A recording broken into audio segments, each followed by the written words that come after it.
à toutes, ici Chloé Laure, votre coach et thérapeute holistique. Je vous souhaite la bienvenue dans ce premier épisode des Confidences. Aujourd'hui, nous parlons d'un sujet qui touche bien plus de monde qu'on ne le pense et qui reste néanmoins tabou et mécompris. Pour cela, nous recevons une Black en rose que je qualifierais d'investie, d'hyperactive et de déterminée. J'ai nommé Penda. Aujourd'hui, comment tu vas? Ça va super et toi? Je suis contente aussi également d'être là. Bien. Tu m'amènes le sourire, moi tout va bien. Dès que j'ai un sourire, une bonne humeur, ça me va. Alors dis-moi Penda, qu'est-ce qui t'amène aujourd'hui? Alors, je suis là sur un sujet qui me tient particulièrement à cœur, c'est la dépression. J'ai vécu et j'ai fait une dépression. Et pour un peu expliquer un peu mon histoire, donc je m'appelle Penda, j'ai 29 ans. Je suis la fondatrice d'Event-by-P, donc une agence événementielle, 3 en 1, organisation d'événements, formation événementielle et produits personnalisés pour les événements. Ok. Et t'as plus d'une corde à ton arc là, c'est quelque chose. Ouais, effectivement, ouais. C'est mon gros bébé. Et aujourd'hui, donc c'est lié un peu à ma dépression, parce que c'est ça qui m'a permis d'aller mieux aujourd'hui et de sortir et d'être guérie de cette maladie. Ok. Donc voilà pourquoi je suis là aujourd'hui. D'accord. Et du coup, donc une dépression, qu'est-ce que c'est finalement? C'est une maladie invisible qui joue beaucoup sur les troubles mentaux, les troubles physiques, sur l'humeur et sur la santé. D'accord. Quels troubles mentaux, quels troubles physiques par exemple? Par exemple, ça peut être lié à des problèmes de tristesse, qui est souvent conduit par des pleurs et qui ramène beaucoup à des pensées suicidaires. Ça va être ça. Physique, ça va être soit du prise de poids, c'est des pertes de poids parce que c'est lié beaucoup à l'alimentation. Voilà, ça va jouer beaucoup sur le quotidien d'une personne et beaucoup dans l'environnement. D'accord. Et donc, qu'est-ce qui t'a, je ne sais pas si c'est une bonne formulation, mais qu'est-ce qui t'a amené à faire une dépression? Est-ce qu'on devient dépressif naturellement ou est-ce qu'il y a des circonstances qui favorisent plus cet état, cette maladie du coup? Ouais, pour ma part, pour moi, c'est des circonstances qui font que, en tout cas, j'étais en dépression. D'accord. Donc, je vais vraiment parler selon moi. Après, je ne sais pas comment, si ça a plusieurs significations, mais vraiment, moi, ça a été lié par un choc émotionnel, donc un événement familial inattendu. Ça a conduit par du harcèlement lié à mon ancien employeur, lié aussi à des problèmes de santé, physique du coup, et par un chamboulement quotidien régulier. D'accord. Quel a été ton parcours, si je puis dire? Qu'est-ce que tu as fait? Enfin, un peu l'histoire de ta vie, bien ton sûr. parcours. D'où tu viens? Alors, j'habite à Paris. Ouais. Je suis issue d'une licence banque assurance finance, donc le côté pro. Voilà, je suis quelqu'un de très dynamique de base. Ça se ressent. C'est gentil. Très très joyeuse. Bon, ça va aussi avec ma personnalité et mon activité. Mais voilà, je suis très dynamique. Voilà, j'aime toujours le côté positif, très très souriante. La dépression m'a ramenée à quelque chose d'assez différent. Donc c'était vraiment le contraire de. C'est ton opposé. Ouais, c'était vraiment l'opposé. Ouais. C'est vraiment rien à voir. Ouais. D'accord. Quels ont été tes symptômes du coup? Mes symptômes au début, c'était beaucoup la tristesse. J'étais de plus en plus triste. Donc ça remonte en 2019. Je me vois triste en étant en Thaïlande. Donc je me dis, je suis au bord de la mer, je suis en Thaïlande, mais comment ça se fait que colle pas. Ouais, voilà.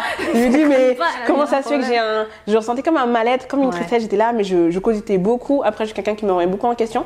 Mais là, c'était vraiment permanent et c'était bizarre d'être dans un cadre aussi sympa et d'être triste. Après, voilà, je vois un peu le cheminement sur l'année 2019. Ça commence en 2019? Ouais, ça commence en 2019, été 2019. Après, la rentrée, moi je suis beaucoup objective, fin d'année, rentrée, etc. Du coup, voilà, enfin je fais le bilan un peu de ma fin d'année et pareil, je sens toujours cette tristesse en moi, cette incompréhension, je comprenais pas d'où ça venait.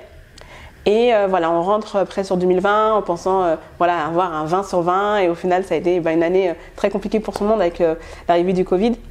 Donc voilà, un confinement qui s'est rajouté à ça. Et voilà, après, comme j'ai dit, un événement familial inattendu sur l'année 2020, donc qui a aussi causé encore plus cette tristesse-là.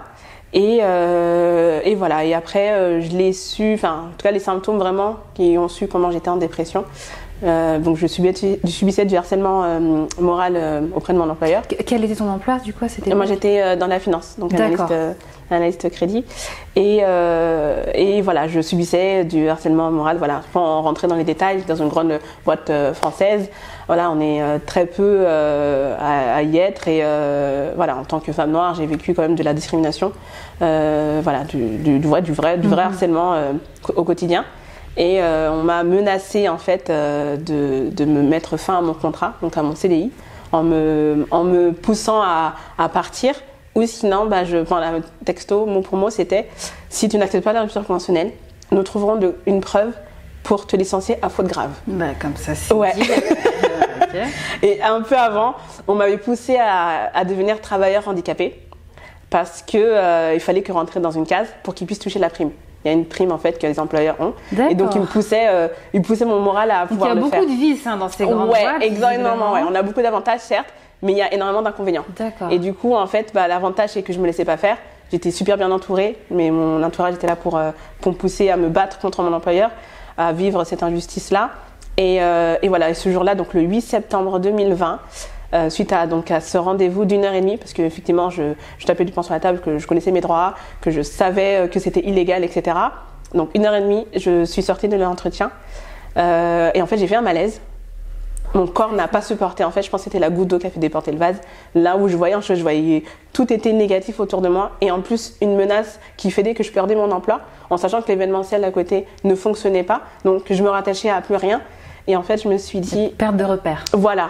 Et en fait, je me dis, mais je me sentais plus. Et j'ai fait un malaise. Je suis allée voir mon médecin. Et il m'a dit, en fait, madame, vous êtes en dépression. À ce moment-là, tu as réagi comment? Qu'est-ce que la dépression? Qu'est-ce que la dépression? Moi, ce que j'avais eu de la dépression, c'était en fait, je voyais des employés d'une grande boîte, que je ne citerai pas le nom, se suicider, se jeter par la fenêtre. Moi, c'est vraiment l'image que j'avais en tête. Je me dis, donc ça veut dire qu'en fait, la dépression, je vais me jeter par la fenêtre, je vais me suicider. C'était ça. Ça t'a fait peur? Ouais, ça m'a fait vraiment peur, ouais, excessivement peur. Je me suis dit, en fait, je vais en mourir parce que je ne savais pas qu'on pouvait s'en sortir.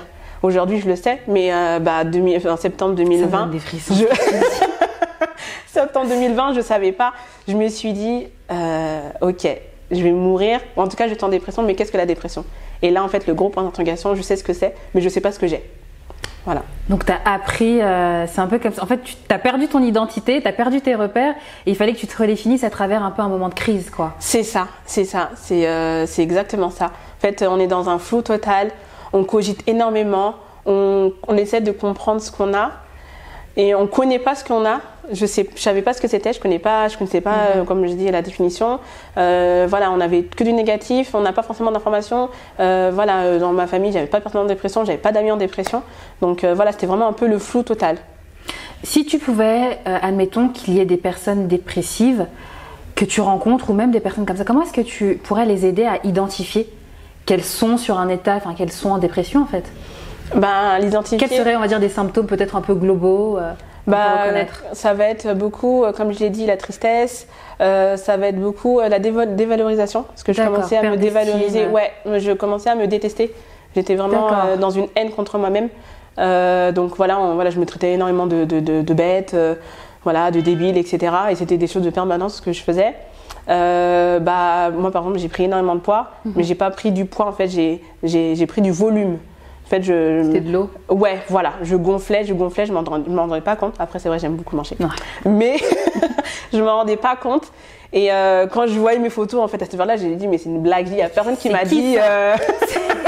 Voilà, j'ai dit, t'as deux mannequins, je commence à gonfler, etc. Donc voilà, c'est un peu tous ces points-là. Et c'est du négatif en permanence. Permanence, ouais. Parce qu'en plus, tu as ton corps qui change. C'est ça. En général, nous, on est attaché à l'image de notre corps. Exactement. Donc forcément, tu n'es plus forcément bien dans ta peau. En plus, tu souffres à l'intérieur. C'est ça, ouais. C'est vrai que c'est compliqué. Et du coup, pendant ton parcours, ce que je comprends, c'est qu'il n'y a pas eu un événement comme ça qui a causé la dépression. Ça a plus été une suite d'événements qui sont venus se mettre les uns sur les autres. C'est ça. Et est-ce qu'il y a, à un moment donné, il y a eu un événement c'est le malaise, j'imagine, qui t'a fait te dire ok, là il y a un problème? Ouais, en fait déjà sur l'année 2020, donc un peu avant, quelques mois avant le malaise, ouais, j'avais explosé Et vraiment, je disais même avec des professionnels. Une situation de burn-out, je pense. Mais en fait, dans ma tête, j'avais l'impression que mon cerveau en fait était en explosion. Et j'avais des morceaux de cerveau en fait partout dans ma tête. D'accord. C'est vraiment l'impression que j'ai. Et du coup, en connaissant la dépression, c'est vraiment l'un des symptômes de la dépression, d'avoir des morceaux de cerveau. Donc j'ai l'impression, même je bougeais ma tête, j'avais l'impression vraiment d'avoir plein de morceaux de cerveau. Et en fait, c'est là que je me suis dit, en fait, je commence à être morte de l'intérieur. En fait, seul mon corps est vivant. Mais mon intérieur et mon cerveau ne sont plus présents en fait. C'est intéressant ce que tu dis parce que à ce moment-là, on se rend vraiment compte qu'on n'est pas juste un corps et qu'à l'intérieur, il y a une conscience qui est vivante, il y a un esprit, il y a une âme et que tout ça c'est aussi vivant et que ça a besoin de vivre, hein, d'être nourri et de vivre. Ouais, c'est exactement ça, ouais. C'est ça.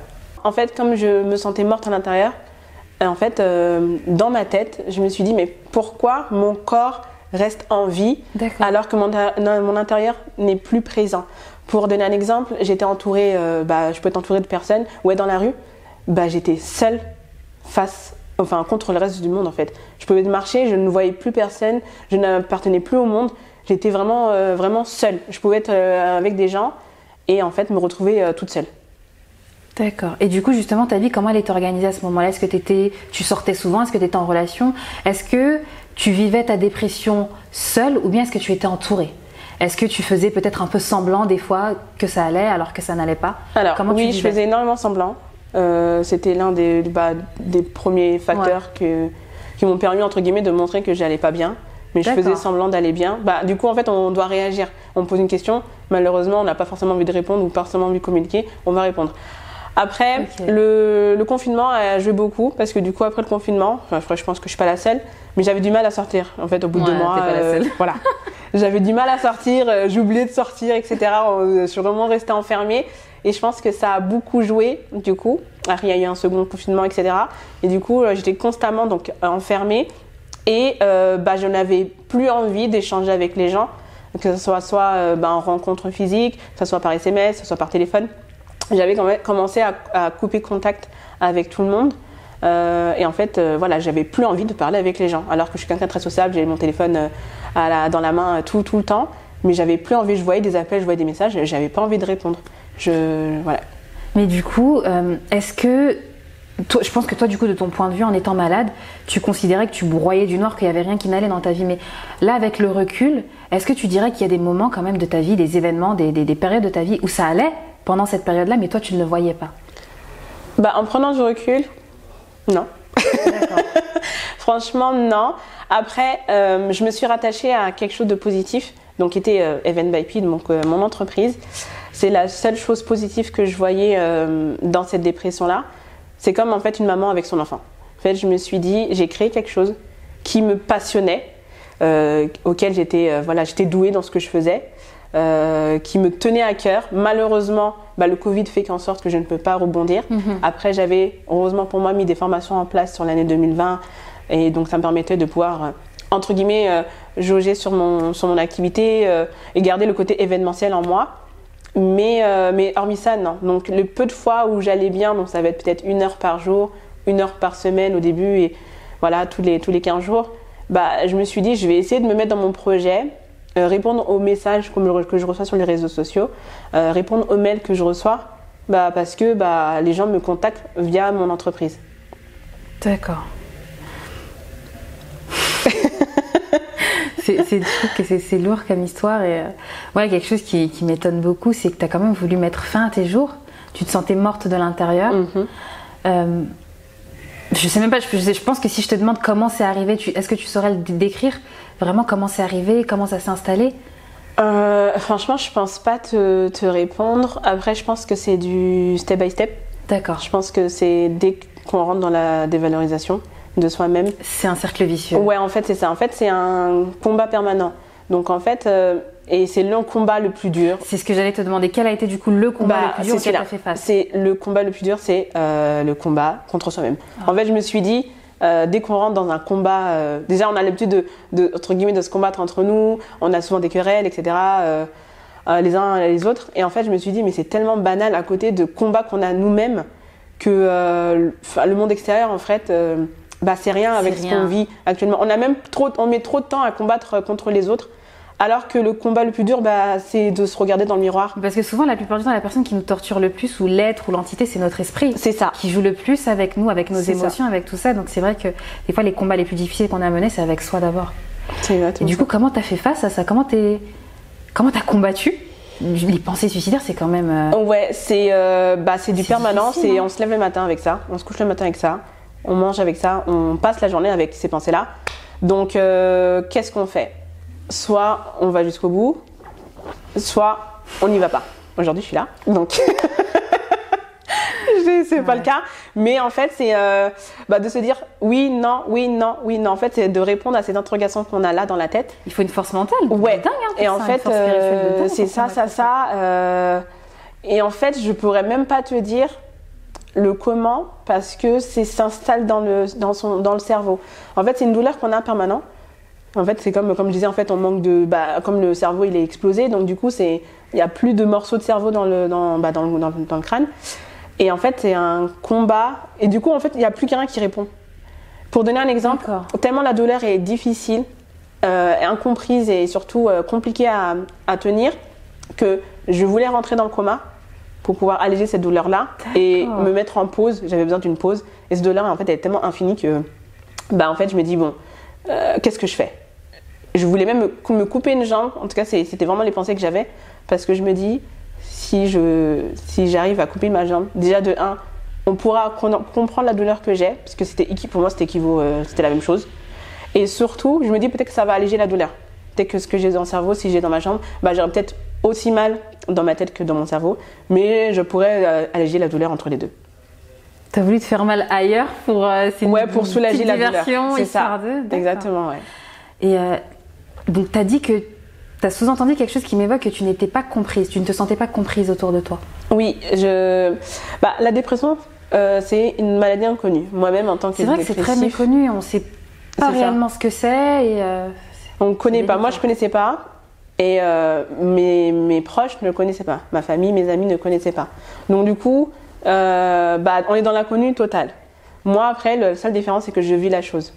Donc le médecin m'annonce, ok, qu'est-ce que je fais? J'en parle, mais c'est vrai que je prends pas plus connaissance que ça. Je me dis, comme aussi on m'a pas forcément expliqué ce que c'était, on m'a pas forcément mis les points, voilà, on a tout de suite parlé de psychiatre, psychologue, etc., des mots qui font peur.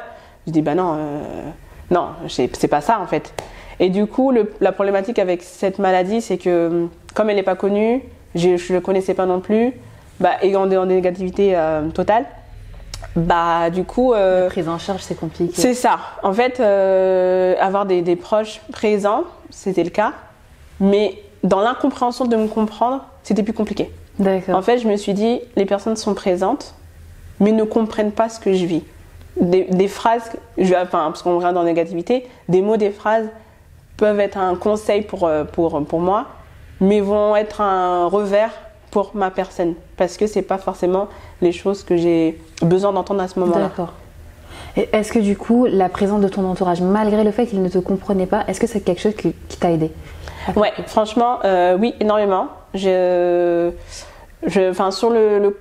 prends beaucoup de recul sur la situation et je me dis oui. Sur le cas, en fait, on n'a pas forcément envie de parler à son entourage. En fait, on fait bloc. On fait vraiment, on fait bloc. On se braque énormément et en fait, ça reste du positif qu'on nous apporte. Mais en fait, c'est un peu aléatoire. Dans le sens où j'étais vraiment contente que mes amis soient là, que les personnes autour de moi soient présentes. Mais d'un autre côté, je les en voulais de ne pas me comprendre. D'accord. Mais que s'ils n'étaient pas présents pour moi, j'aurais quand même voulu. Donc, c'était... Pas trop voilà, c'est ça. Donc, en prenant du recul sur la situation, et surtout aujourd'hui, c'est pour ça que je les remercie énormément, parce qu'ils ont été très, très, très patients. Ça a quand même duré 2 ans, enfin, surtout 1 an quand j'ai su mot pour mot ce que j'avais. Et je sais que c'est pas été facile pour moi, mais je pense aussi également pour eux. Parce que je me dis, en fait, des fois, je prends du recul, je me dis, mais si en fait je connaissais quelqu'un qui était en dépression, comment j'aurais vécu la chose? Donc oui, ils étaient présents, mais malheureusement, ils ne me comprenaient pas sur ce que je vivais. Qu'en fait, on est abandonné parce qu'on est seul. Et en fait, un humain, c'est pour ça qu'aujourd'hui, on est 15 millions sur Terre, on ne peut pas être seul. On est fait pour interagir, c'est ce que je dis tout le temps, on est fait pour interagir les uns avec les autres. On ne peut pas, en fait, être seul. on est seul, on meurt seul, c'est vrai, mais on rencontre des gens. On est là pour être ensemble. C'est ça, voilà. On crée des familles, voilà, on échange avec les gens. Donc du coup, c'est le côté solitude, d'abandon que tu as tout le temps. Et en fait, je disais tout le temps, ouais, mais en fait, il n'y a que moi qui vis la chose. Je t'explique, je peux même pas bien t'expliquer ce que je vis. Je t'explique un peu, mais c'est même pas forcément clair, c'est pas forcément compris, parce que je comprends pas ce que je vis. Je t'explique un peu, je parle de tout et de rien, mais tu me comprends pas parce que moi je me comprends pas. Et c'est ça en fait la problématique. Est-ce que dans tes proches, ou même pas forcément les proches, mais les personnes à qui tu en as parlé, est-ce que tu as eu des réactions négatives? Ouais, j'en ai eu. Comment tu l'as vécu? Quelles ont été les réactions? Et comment y faire face surtout s'il y a une personne qui est face à ce même genre de problématique? Alors, moi c'était progressif. Au début j'en parlais pas beaucoup et plus ça avançait. En fait, je me disais, comme on a des pensées suicidaires, voilà, il y avait des problématiques un peu de tout et de rien. Et on n'est plus en quête de négativité à ce moment-là. Donc en fait, je suis en train de dire, j'ai failli franchir la mort. Enfin, je parle de suicide. En fait, les problèmes extérieurs, voilà, sont assez minimes. Donc c'est comme ça que je commence à expliquer pour dire que c'est une problématique assez simple. Et mais en fait, je suis en train de vivre pire. Ça se voit peut-être pas, je le montre pas, mais en fait, je vis pire. C'est comme ça que j'ai commencé à expliquer pour montrer que en fait, la vie est éphémère et que voilà. Au début, c'est comme ça que je l'avançais comme ça. Après, les retours négatifs que j'ai eus, c'était beaucoup, ça n'existe pas. Ah bon? Ouais, ça n'existe pas. C'est beaucoup, ah bon, mais c'est quoi? C'est beaucoup. Et après, je pense qu'aussi, c'est peut-être, entre guillemets, le côté professionnel qui mettait en avant. Après, voilà, les choses que je mettais en place. Et puis, je suis pas forcément quelqu'un qui se plaint sur ma vie quotidienne. Donc, en fait, on l'a beaucoup vu comme un caprice. Tu fais des caprices, comme quelqu'un d'impatiente et comme quelqu'un de déprimé. Mais la déprime et la dépression, donc déprime et dépressif, sont des choses très différentes. On peut avoir un coup de blues, ça arrive à tout le monde, c'est humain, on n'est jamais dans up, down. Et en fait, on l'a pris comme ça. Genre, bon, ça va passer, c'est rien. Et en fait, non. Et c'est des choses comme ça, en fait, qui sont tellement énervantes parce que c'est compliqué. J'ai fait quand même 10 mois d'arrêt. Et en fait, c'était pas des vacances. C'était une maladie, en fait. J'ai jamais été autant en arrêt de toute ma vie. Je crois que j'ai jamais été en arrêt aussi longtemps. J'ai pas dépassé les 2 semaines. Et en fait, je me dis, je suis plus en arrêt pendant cette période-là en tant que dépressif parce que c'est grave. Et je suis pas en arrêt parce que j'ai un rhume ou parce que je suis un peu malade. Donc c'est un peu ça. On se dit, limite, en fait, tu as besoin de te justifier, expliquer, limite, à montrer que tu es dans le mal. C'est pour ça que je parle beaucoup je voulais rentrer dans le coma et me couper une jambe pour montrer que je suis en arrêt, je suis malade. Tu me dis tout ça, mais en fait, c'est ce que je vis, c'est ça. D'accord. Et d'un point de vue professionnel, est-ce que comment ça se passait? Qu'est-ce que tu faisais à cette époque-là? Alors, j'étais toujours analyste, donc j'avais suite au malaise. Mon médecin m'a mis en arrêt. Voilà. Et est-ce que du coup, tu développais ton projet ou comment ça se passait vis-à-vis de ça? En fait, on était dans une période de Covid, donc plus d'événements. J'avais perdu plus des événements. D'accord. Donc j'ai dû rembourser mes clients. Voilà, c'était vraiment une période compliquée. Mais je pense au fond de moi, j'avais besoin d'une pause. Parce que du coup, j'accumulais cette dépression qui est née en moi. Et en fait, inconsciemment, je me dis, en fait, je pense que tellement c'est dur mentalement que c'est pas si mal en fait que j'ai pas d'événement à ce moment-là. Un mal pour un bien. Voilà, c'est ça. Après, bon, j'avais quand même des formations, mettre en place, etc. Mais c'était temporaire. Je mettais ça quand je le voulais, c'était moi qui choisissais les dates. Donc quand j'allais mieux, j'en balançais une. Quand ça allait moins bien, je faisais pas. Après, même si j'étais pas bien, je me rappelle, j'avais fait une formation d'1 heure en visioconférence. J'ai pleuré 2 heures avant et j'ai dit, je l'annule. Et j'ai dit, je vais pas le faire, je vais l'annuler. Et en fait, je me suis dit non, je vais quand même faire semblant d'aller bien pour pouvoir le faire. J'ai même mis sur les réseaux sociaux, je me rappelle en story, je suis un peu malade, mais je vais honorer la formation. Et en fait, j'ai fait semblant d'aller bien. Et en fait, c'est comme ça que je dis que Even by P m'a sauvée parce que c'était le positif qui faisait que je continuais à rentrer dans la vie active et dans le monde professionnel. Donc c'était une contrebalance. Et surtout, pendant que mon employeur essayait quand même malgré mon arrêt, de prendre contact avec moi et de voir un peu la situation par rapport à tout ça. Je me dis en fait, pendant que je recevais du négatif auprès de mon employeur, je recevais du positif auprès de mes clients. Donc je relisais souvent mes anciens retours de mes clientes des événements. Je recevais du coup des demandes de formation. Donc en fait, ça contrebalançait. Je me dis, on est en train de m'humilier et de m'harceler dans un côté. Mais en fait, ils connaissent pas ma valeur, alors que d'autres personnes, mon entourage et mes clients, eux le voient. Donc ça fait la contrebalance. Donc ça a été un peu en quelque sorte ce qui t'a sauvé, ce qui t'a soigné un peu comme un médicament. Ouais, en fait c'était ma thérapie. Et c'est ce qu'on m'a dit aussi, c'était vraiment ma thérapie. Parce que c'était sur ça que je me retrouvais, c'est sur ça que j'essayais d'avoir des idées. C'était vraiment le seul point positif qui me faisait du bien. D'accord, je trouve que c'est beau parce qu'au final on se rend compte que dans la vie il n'y a pas forcément juste les médicaments qui comptent, mais aussi il y a toute une énergie qu'on peut retrouver auprès des autres, c'est ça, qui peut servir à aller bien. Et justement en parlant de médicaments, est-ce que tu as suivi un traitement en particulier? Non, j'ai pas suivi, j'ai été prescrit, on m'a prescrit à plusieurs reprises, du coup pendant les 9 mois des médicaments, mais j'ai pas voulu en prendre. Et pourquoi?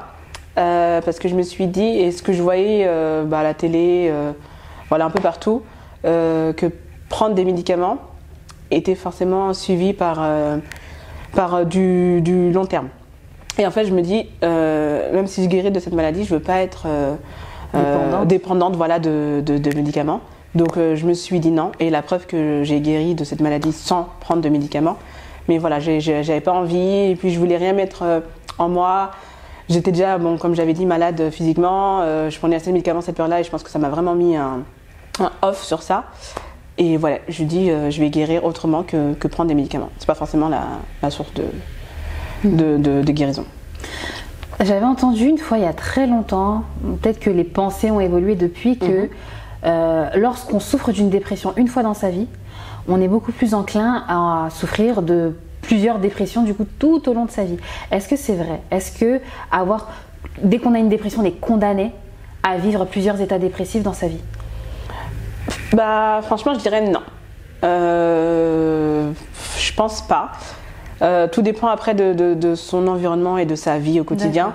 Par exemple, actuellement, je suis très très reconnaissante de la vie que j'ai pour plein de points.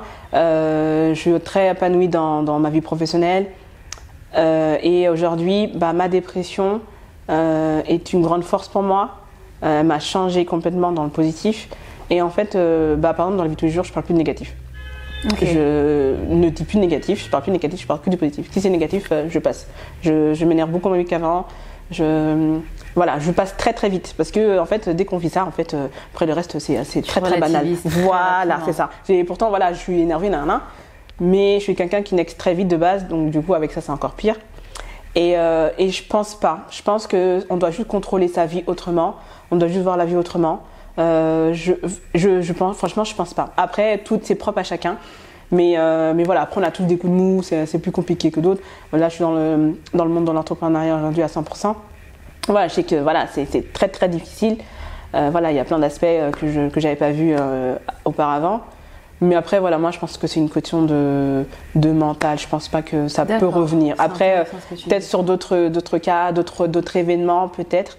Mais quand on l'a vécu une fois, je pense que c'est plus facile de savoir à quel moment il faut s'arrêter pour pas reprendre. Je sais qu'aujourd'hui, je connais la définition de prendre soin de soi. On me dit, ouais, mais prendre soin de toi et tout, surtout quand je quitte quelqu'un et tout. Après, je dis, ouais, toi aussi. Mais je savais pas ce que c'était. Ouais. Mais je savais pas ce que c'était. Et vraiment, aujourd'hui, je connais la définition de prendre soin de soi. Ok, je sais pense à toi, etc., etc. Et donc, dès que je sais que je commence à être fatiguée, comment je sens à être, je lâche prise. Je fais une pause. Je prends soin de moi et je reviens. Et c'est ça qui me permet en tout cas d'être plus. Je me reconnais beaucoup dans ce que tu dis. C'est vrai. Ouais. D'être plus concise et de pas pouvoir travailler, de mieux travailler et de mieux être au final. C'est ça. Dans tes relations, dans tout ce que tu vis. Exactement. Et en fait, surtout que je me dis, en fait, je m'interdis de revivre ce que j'ai vécu. C'est invivable. C'est vraiment invivable. Je me dis une fois, je suis prête à le refaire. Enfin, là, avec ce que j'ai vécu, je suis prête à le refaire 10, 15 fois parce que la porte derrière, elle est magnifique. Là, je suis dans une vie où Voilà, tout est beau, tout est rose pour moi, positive attitude, mais je n'autorise pas à revenir dans cette maladie. C'est pas possible.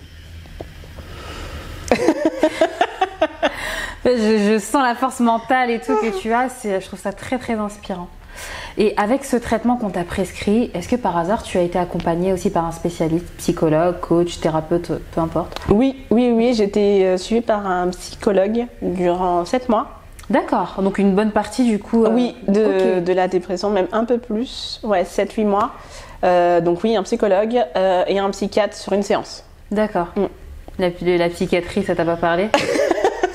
En fait, pour donner la définition un peu de la différence entre un psychologue et un psychiatre, la différence c'est qu'un psychologue, donc c'est une personne qui vous accompagne dans votre état, qui vous conseille, etc. Un psychiatre, c'est totalement la même chose. La différence, c'est que c'est un médecin. C'est lui qui évalue votre santé mentale au niveau médecine, qui vous prescrit des médicaments et qui, lui, est susceptible de vous donner soit des conseils médicaux, soit vous donner une ordonnance, soit vous donner en lien avec un autre médecin. Par exemple, mon psychiatre m'avait mis en relation avec un RDM. Je ne connais pas la définition exacte, mais c'est un médecin en fait qui s'occupe beaucoup de tout ce qui est lié au travail.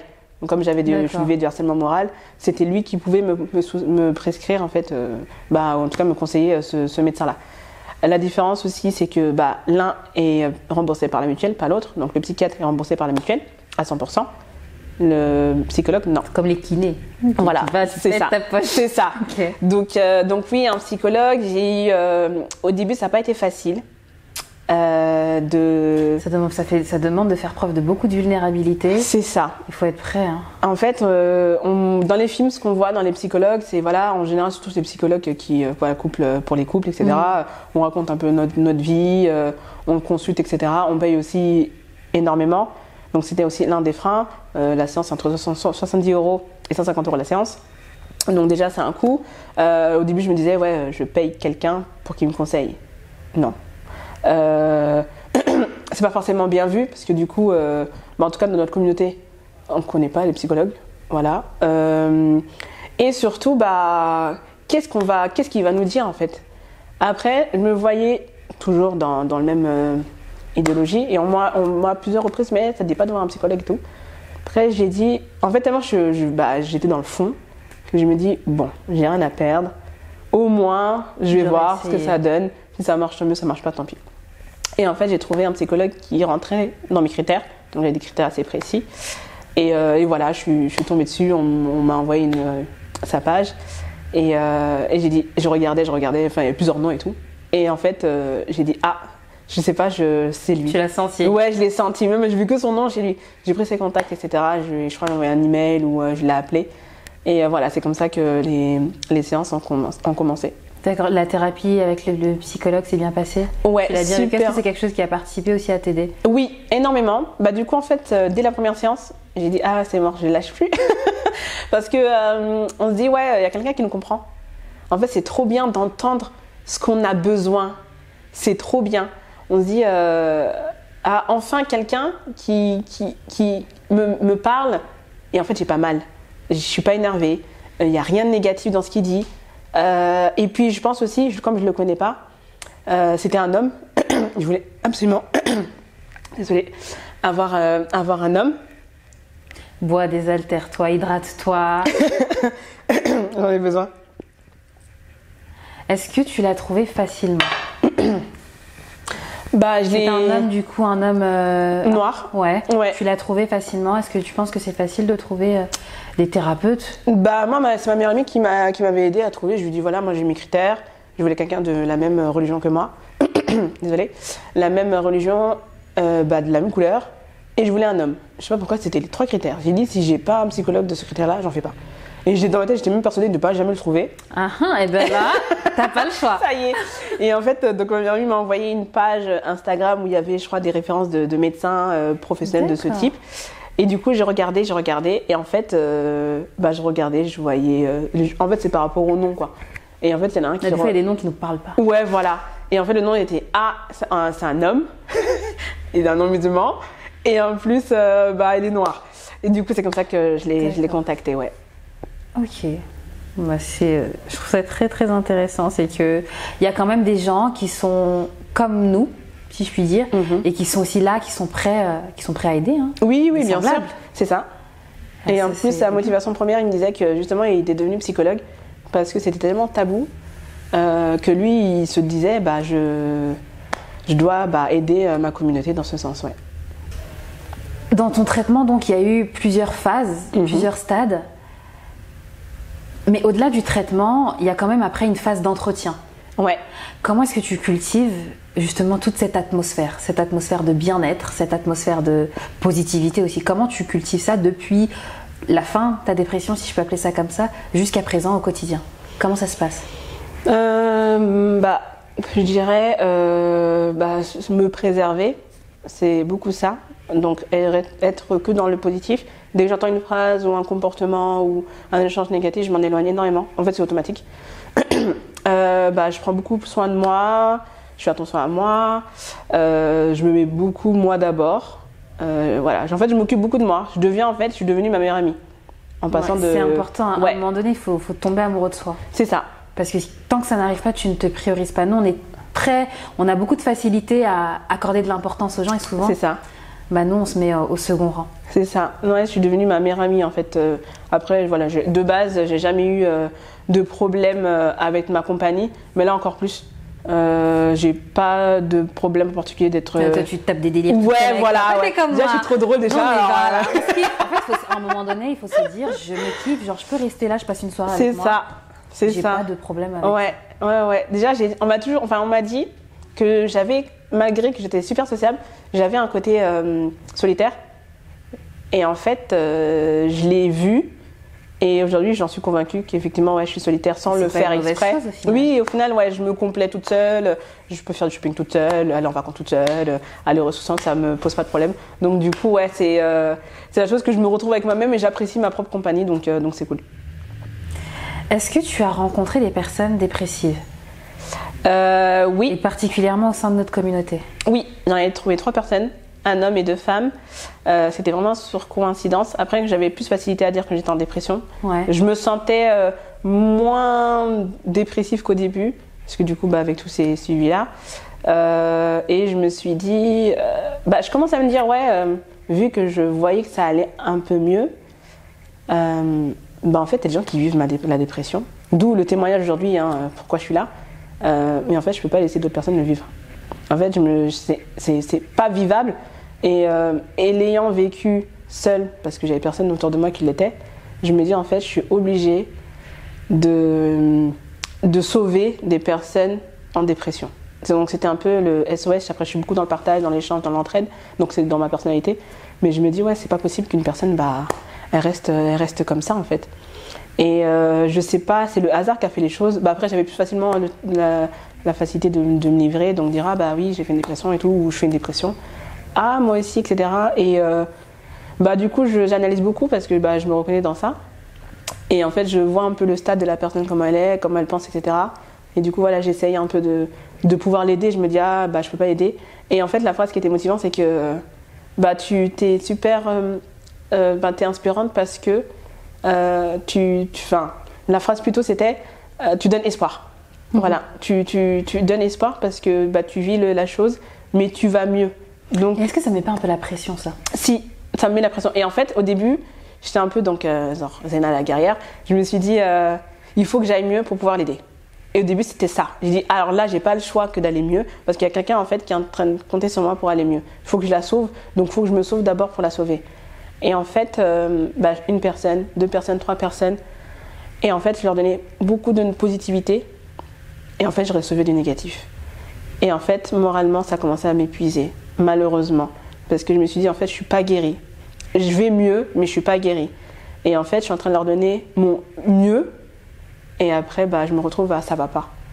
Et du coup, malheureusement, en tout cas à l'époque, j'avais toujours l'intention de pouvoir les aider, mais je prenais un peu plus de recul. Je prenais des nouvelles comme j'aurais aimé qu'on m'en prenne. Mais voilà, je jaugeais un peu pour faire attention à moi, ouais. Et selon toi, au sein de la communauté afro, est-ce qu'il y a, au niveau des tabous, je pense qu'il y a beaucoup de tabous autour de la dépression, beaucoup de personnes n'assument pas vivre une dépression ou l'avoir vécue. D'après toi, quels seraient les éléments qui pourraient favoriser le fait qu'on retire un peu les tabous autour de tout ça et que les gens acceptent de consulter par exemple un psychologue, ou même un psychiatre, ou même un thérapeute, un coach, quoi que ce soit? Déjà te voir, effectivement, voir qu'il y a quelqu'un qui me ressemble, qui témoigne, ça peut être une aide, mais voilà, en dehors de ça. Se dire, ok, je sens dépression, c'est une maladie. Déjà, comprendre que c'est une maladie, parce que fortement, on n'est pas forcément au courant que ça le soit. Donc déjà, identifier le problème. Ensuite, ne pas avoir honte d'en parler, de garder le côté tabou. En fait, il faut enlever des barrières sur tous ces tabous. En fait, on doit briser cette barrière. Ne pas forcément identifier ça à une maladie européenne, voilà, une maladie de couleur blanche, alors que c'est une maladie pour toutes les couleurs. Après, chacun l'identifie à sa manière. Et surtout, accepter qu'on tende la main pour nous aider, dont des médecins. C'est vraiment ça. Mais voilà, pour moi, c'est une maladie courante et je suis sûre que, je pense que même à travers ce témoignage, beaucoup de personnes se verront là-dessus. Moi, j'ai pas honte d'en parler et de dire que voilà, j'ai fait une dépression et voici les facteurs qui m'ont lié à ça. Mais voilà, il faut juste arrêter d'avoir honte de tout et de rien. Commencer par assumer déjà. Voilà, par assumer. Ok, on va mal, on a le droit d'aller mal. Ok, on a le droit d'avoir un coup de mou. Ok, on a le droit de vouloir se plaindre, etc. Après, voilà, faut avoir des motifs qui vont avec. Mais voilà, faut dire qu'on a le droit de faire ce qu'on veut faire parce que chacun gère sa vie comme il le veut. D'accord. Et du coup, si tu devais donner un conseil aux personnes qui sont dépressives peut-être depuis 2 jours, 3 jours, ou même depuis plusieurs années. Ouais. Un ou plusieurs conseils. Qu'est-ce que ce serait? Le premier conseil pour les personnes en dépression. Vers quoi est-ce qu'on peut se tourner? Vers moi. Non. Vers quoi? Vers des choses positives. En fait, il faudrait beaucoup regarder le avant et le après. Je faisais beaucoup un retour en arrière, avant même de me détester, mais je regardais beaucoup ma vie d'avant. Comprendre en fait pourquoi on en est arrivé là. Tu faisais ça pendant ta dépression même? Ouais, pendant ma dépression. Je regarde. En fait, comme je comprenais pas ce que je vivais, je me dis mais je me reconnais pas, mais qui je suis. En fait, je me suis dit ouais, je vais analyser tout. Donc avant, on analyse tous les négatifs. Quand le négatif il est fini, on regarde le positif. On regarde tout autour. Ça analysait beaucoup la situation d'avant, pourquoi on en est là, qu'est-ce qui a causé cette maladie. Ensuite, quelles sont les choses qui peut nous permettre d'aller mieux. Donc comme moi je le dis, et même j'ai oublié d'en parler par rapport au traitement, moi c'est ma religion première qui m'a aidée, donc ma foi. Sans la foi, j'en serais pas là, parce que je l'ai beaucoup vu en mal, mais au final aujourd'hui c'est un bien. C'était une épreuve, c'était ma destinée. C'est pas forcément au début j'ai là pourquoi moi. En fait je me dis heureusement que c'était moi, parce que c'est quelque chose qu'on doit en tout cas je vis aujourd'hui et qui m'a beaucoup changé. Donc en tout cas les personnes qui peuvent voir ce message, il y a un mal derrière un bien. Il y a toujours du positif derrière du négatif. De pas avoir peur du jugement des autres, de ne pas écouter les autres. Parce que moi voilà, par exemple, un psychologue, on m'a dit non mais les psychologues c'est pour les gens fragiles. Je dis ok. Je suis fragile, il n'y a pas de souci. Moi, mon seul but, c'est d'aller mieux. C'est d'aller mieux. Je suis fragile, tout ce que vous voulez. Ça ne regarde que moi. Mais j'ai eu le mental pour me dire son avis ne m'intéresse pas. Il y en a d'autres, forcément, malheureusement, qui ne l'ont pas. Ou qui sont forcément touchés par ce que les gens vont dire. Et en fait, c'est ça. C'est vraiment, comme on est dans un monde seul, il faut qu'on pense à soi et qu'on essaie de sortir de là. C'est bien ce que tu dis. Hein. Et à travers ce que tu dis, je remarque que mine de rien, ça demande quand même de se connaître et de vouloir se connaître. Vouloir vraiment apprendre à se connaître au quotidien pour savoir tout simplement ce qui est bon pour soi, ce qui ne l'est pas. Toi, de ton côté, comment est-ce que tu as appris ça? Et j'ai l'impression que tu es quand même quelqu'un qui a pas mal confiance en soi. Ah, c'est vrai? Ouais. Parce que mine de rien, la confiance en soi, c'est pas juste voilà, je vais quelque part, je marche, je suis comme ci, c'est ça. Non, c'est aussi savoir se dire que ok, là, je pense à moi. Et j'ai suffisamment confiance en moi pour me dire que oui, ça c'est bon pour moi, donc je vais le faire. Et ça, ce n'est pas bon pour moi, je ne vais pas le faire. Comment est-ce que toi, tu es arrivé à ce cheminement-là? Est-ce que c'est quelque chose que tu as toujours eu? Ou est-ce que c'est quelque chose que tu as aussi développé pendant ta maladie? Et comment est-ce que des gens qui sont du coup malades pourraient aussi développer ces capacités? la confiance en soi, j'ai jamais analysé ma confiance en soi. Sauf à partir de cette période. Comme ça. Non. J'ai jamais analysé. Et en fait, pendant ma dépression, on me l'a beaucoup dit. On m'a beaucoup sorti que j'avais confiance en moi, etc. Et en fait, j'ai jamais analysé. Pour moi, j'ai confiance en moi normal. Non mais je me dis mais c'est normal. Et en fait, on m'a dit non, c'est pas normal. Et d'ailleurs, on devrait imposer même à l'école, une matière confiance en soi parce que, ça devient tellement délicat que, limite avoir confiance en soi, c'est une qualité alors que pas du tout. Donc on me l'a beaucoup sorti et je me suis dit ah ouais en fait ok. Je me suis jamais posé la question. Et donc je me suis dit ok. On m'a même dit en fait à un moment-là on m'a dit ouais j'aimerais avoir confiance en moi comme tu as confiance en toi. Après j'ai dit ouais je vais mourir là. Je me cherche là. Et au final j'ai dit ah ouais en fait c'est ça. Et en fait c'était beaucoup le miroir. En fait j'ai demandé aux gens comme je me voyais plus comme je me voyais avant, j'aimais plus la personne que j'étais. Je me regardais comme si de loin tout au long de ma vie, donc les 28 ans de ma vie à l'époque. Et je me dis mais comment en fait actuellement là je suis. Donc j'ai demandé le miroir. J'ai demandé aux gens comment ils me voyaient. C'est difficile à assumer de se dire que là je demande à quelqu'un de me décrire. Ouais, c'est vraiment en fait le miroir.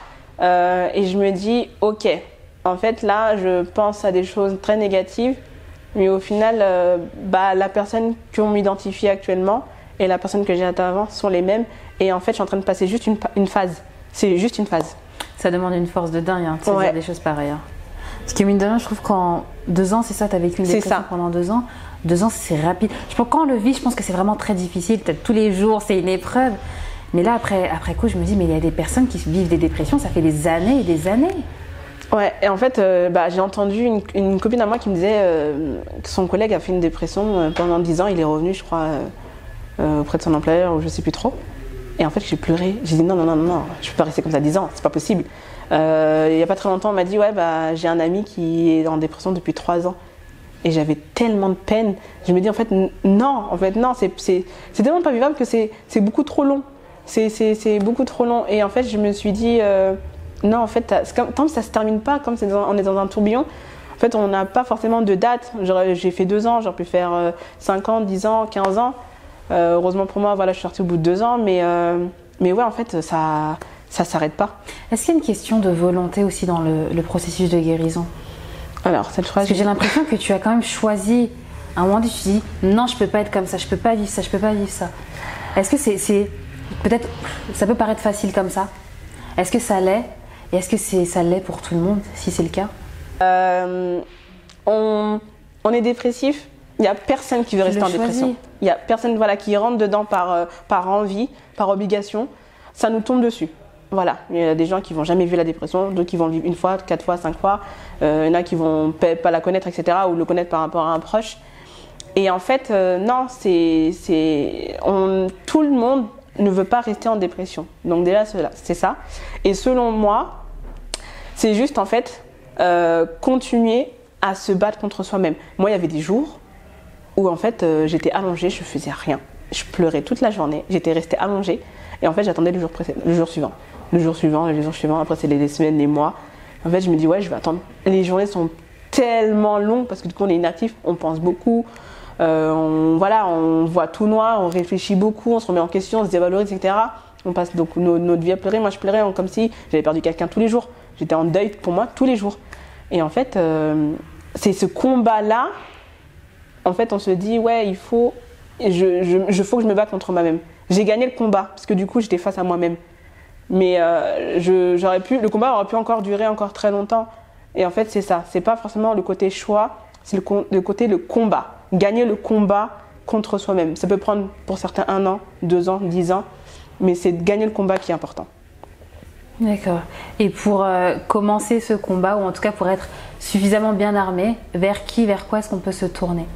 Est-ce que toi, il y a peut-être des choses que tu as mises en place, que tu as vécues, vers quoi les personnes pourraient se tourner pour entrer dans ce processus de guérison?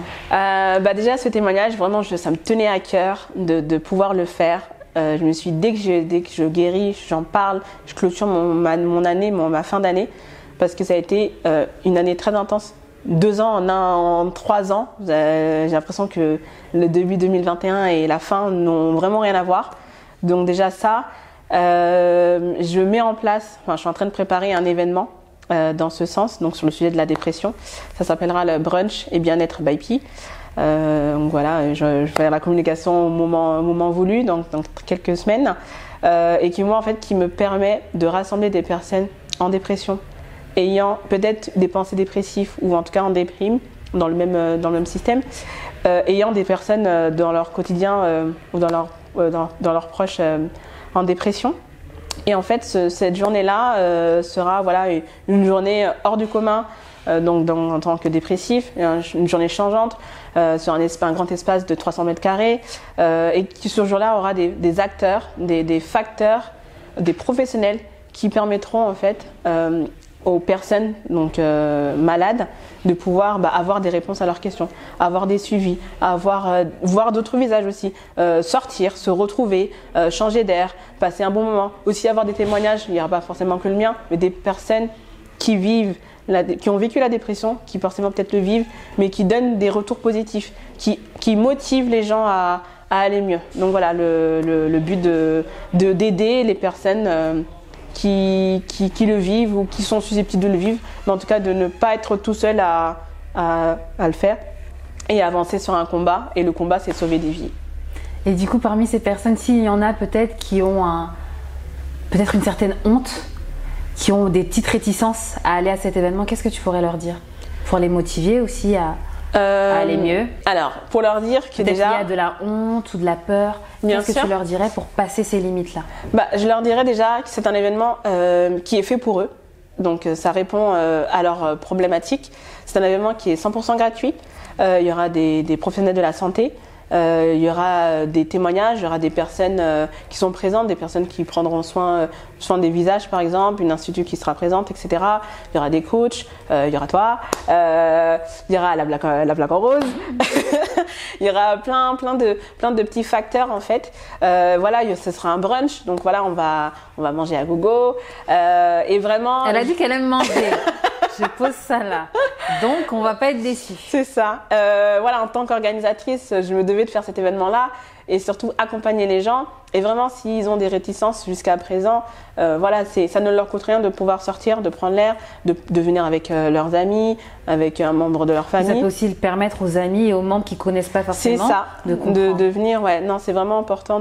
Pour moi, la personne doit au moins avoir l'information, doit forcément se dire voilà, j'ai envie de venir. Parce que peut-être que ça me permettra d'aller mieux. Penser à la guérison pour se déplacer à l'événement. Et en plus, c'est sur Paris, c'est la République, il est bien imposé, donc le lieu, donc voilà. Et du coup, si on veut avoir les infos, il faut me suivre sur sur mon compte Instagram, eventbypi_. Donc il y aura toutes les informations, j'expliquerai en vidéo le programme de la journée, etc. Je ferai des lives aussi dans ce sens avec des professionnels, les personnes qui sont présentes également, les coachs sportifs, etc. Il y aura, voilà, et puis je lance une chaîne YouTube aussi également. Génial. Donc voilà, j'en donnerai un peu plus de détails à ce niveau-là. Et juste pour annoncer la date, c'est le 30 janvier 2022. Super. Voilà. Est-ce que tu as un dernier mot pour clôturer ce témoignage? Le mot de la fin, j'encourage toutes les personnes qui vivent cette dépression-là pour leur dire qu'ils ne sont pas tout seuls, que je suis là même de près comme de loin, que je les encourage dans leur combat, que je les félicite aussi pour tous les progrès qu'ils font au quotidien, qui ne sont pas forcément vus par leur entourage. Je dirais aussi à l'entourage d'encourager, de féliciter les personnes qui sautent des étapes, qui évoluent dans leur maladie, de considérer cette maladie. Ce n'est pas forcément, c'est certes invisible, mais c'est une maladie très très dangereuse. Voilà, c'est bien présent dans le cerveau. De se dire que c'est qu'une étape, qu'on peut s'en sortir, qu'on va s'en sortir, qu'il y a une belle fin par la suite, de trouver son bonheur, que c'est pas forcément un mal, mais ça reste un bien. Il y a un bonheur qui y a derrière. Pour moi, c'est une chance d'avoir vécu cette dépression-là, et je leur dis que c'est une chance qu'ils le vivent malgré tout. Ils le verront pas comme ça, mais je suis la personne à même de pouvoir en parler. Et vraiment, voilà, on peut s'en sortir, on peut le vivre, on peut le vaincre, et garder espoir. Surtout garder espoir et se dire que la fin est encore meilleure. Bah super, dans ces cas-là, on se dit au 30 janvier alors. Ouais, avec plaisir, je t'attends. C'était un plaisir. Merci également. Merci beaucoup et merci à la Blanco Rose d'avoir pu me permettre d'échanger sur ce sujet et de pouvoir le partager pour pouvoir sauver des vies. Je leur passerai le message avec plaisir. Ça marche.